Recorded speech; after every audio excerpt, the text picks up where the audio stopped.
pela minha experiência, o que a gente percebe é, quando você tem grandes organizações, né, e aí eu estou falando mais de 15, 20 mil funcionários, Sim, às já vezes, não é para qualquer um. é bastante, é um volume Bastante muito coisa. grande, porque aí tem um volume de transações muito grande, né? Você tem que fazer 20 mil pagamentos de salário para essas pessoas.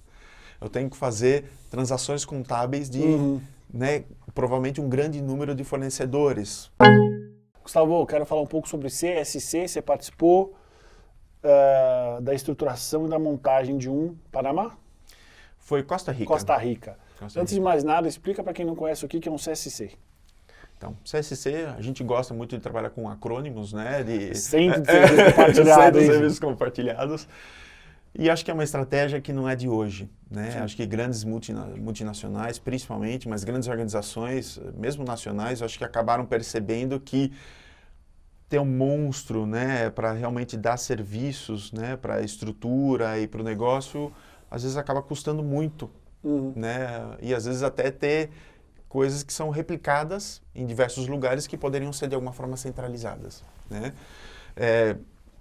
Minha experiência com essa parte de centros de serviços compartilhados, e aquilo que eu comentei, né? Isso não começou de hoje, né? Isso já vem, acho que de 15, 20 anos atrás, começou-se um movimento muito forte, né, de centros de serviços compartilhados.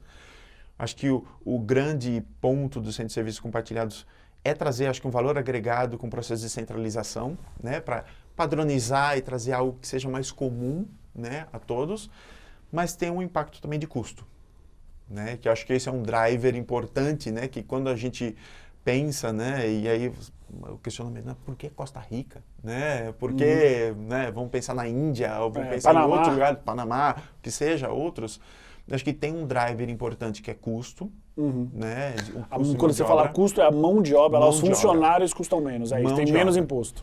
Menos impostos, facilidades, tem questões fiscais por trás. Né, você consegue trazer para a gente, em linhas gerais, quanto a menos em porcentagem custa uma operação nesses países quando comparado aqui com o Brasil? Depende muito, né? Agora, que nem a Costa Rica já não é, acho que é o melhor exemplo. Né? Assim, já colocando há 15 anos atrás, isso fazia sentido. Quanto que era mais ou menos aqui? Era uns, pelo menos, de 25% a 30%. Caramba, menos? Nossa. Isso faz a diferença entre lucro, prejuízo, continuar a empresa aberta, falência. Completamente. Então, e aí nós estamos falando normalmente de funções, não vou te falar funções de apoio, mas funções que exatamente entregam muito de serviço para o negócio. Sim. RH, sem dúvida, finanças, contabilidade, né? Parte de logística, às vezes, pode estar dentro de um centro de serviço. Processos transacionais. Muita parte que é transação, exatamente, é algo que pode centralizar e foi um pouco do conceito utilizado para esses centros de serviços compartilhados. E outro, que eu acho que é um ponto importante, que quando a gente começou também, acho que muitas empresas acabam fazendo análise também, não é essa questão de drive de custo, mas também de disponibilidade de talentos no mercado. Tá? E aí acho que vem algumas coisas que deram certo e outras coisas que não deram tão certo assim também, né? Porque se você começa às vezes a colocar pessoas num centro de serviço compartilhado na Costa Rica que precisam falar com um brasileiro em português, sim, é complicado. É complicado. Porque você precisa ter alguém na Costa Rica que saiba falar português, né? E a gente acha que a América Latina inteira fala português, na verdade o único país que fala é o Brasil.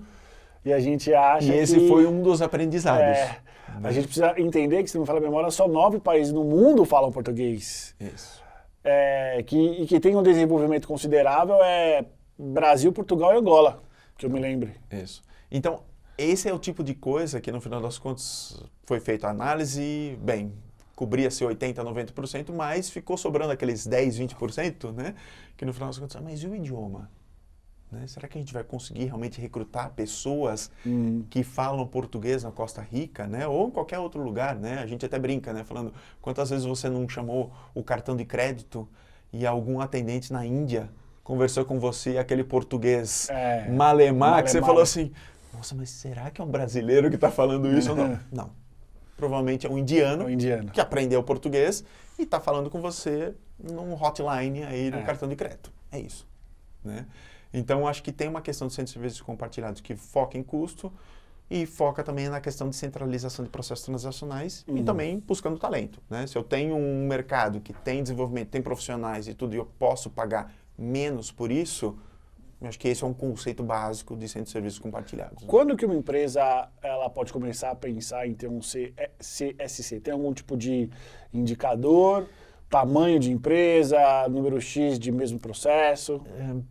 Não vou te dizer, acho que números, né, claros, Sim. mas assim, pela minha experiência, o que a gente percebe é quando você tem grandes organizações, né, e aí eu estou falando mais de 15, 20 mil funcionários. Sim, às já vezes. não é para qualquer um. É bastante, é um Bastante volume muito coisa. grande, porque aí tem um volume de transações muito grande, né? Você tem que fazer 20 mil pagamentos de salário para essas pessoas. Eu tenho que fazer transações contábeis de, né, provavelmente um grande número de fornecedores, pagamentos, recebíveis e tudo. Então, quando a gente começa a ver muitos volumes, né, você começa a analisar e falar assim, começa a fazer sentido. Eu acho que um outro ponto também é organizações que acabam tendo diversas unidades de negócio que às vezes são descentralizadas e está passando por um momento de transformação falando assim, bem, nós queremos ter uma estrutura corporativa que dá serviço para essas unidades de negócio. Esse é um outro momento também que pode ser colocado e falando assim, bem, porque eu preciso ter 3 ou 4 áreas financeiras se eu posso ter uma centralizada que me ajude, até porque grande parte dessas organizações às vezes também tem que ter um número consolidado para se reportar fora, né? Então, acho que se olhar por critério de volume, né, e aí funcionários, o número de transações, e ver essa questão de maturidade, que está nessa questão de descentralizar ou centralizar, pode ser algo tomado em conta para falar assim, faz sentido a gente começar a centralizar num centro de serviços, por exemplo. Entendi. Resumidamente, precisa ter gente pra caramba, precisa ter uma saúde empresarial, porque eu imagino que você não faz um CSC por um ano. Sei lá, pelo menos 3 a 5. Longo prazo. Longo prazo. Longo prazo. Eu acho que pensamento de um SC, eu acho que tem que ser de 5 a 10 anos, pelo menos, né? É aquilo que eu falei para você, eu acho que tem uma questão de maturidade de mercado, eu acho que quem ganha normalmente nas empresas que movimentam primeiro nos mercados é as que ganham. Sim. Né? Lógico, tem um movimento maior, às vezes, de construção, de busca de talentos e tal, para você conseguir formar o centro de serviço, que às vezes é um mercado que não tem, né? E a gente viu muitos acontecendo, mesmo no leste europeu, Sim. na Ásia com isso, né? Em alguns países da América Latina acontecendo dessa forma. Mas o que eu brinco é, hoje a Costa Rica, amanhã pode ser o Panamá, daqui a pouco pode ser o Paraguai, pode ser a Bolívia, ou pode ser a Índia, ou pode ser o Paquistão, entendeu?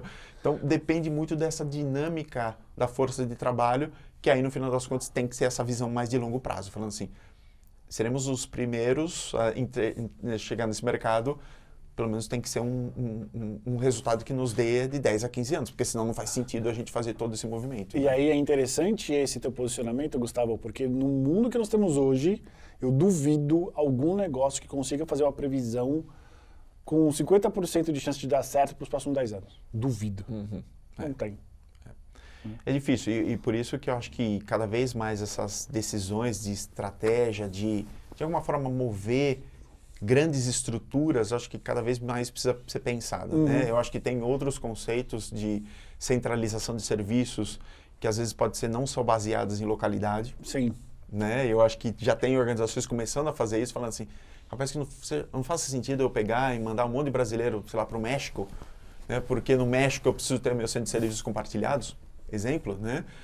E começar a descentralizar isso de alguma forma que começa a fazer mais sentido pelo expertise. Sim. Né? E não necessariamente um driver muito forte de custo. Custo é importante. Eu acho que sempre todas as organizações sabem que estão passando por reestruturas, achatamentos, mudanças, né? Linha de reporte e tudo isso, mas pode ser que uma questão de expertise e uma conexão maior para entregar mais valor seja maior do que somente um driver de custo. Talvez a tecnologia ela entre justamente aí, né?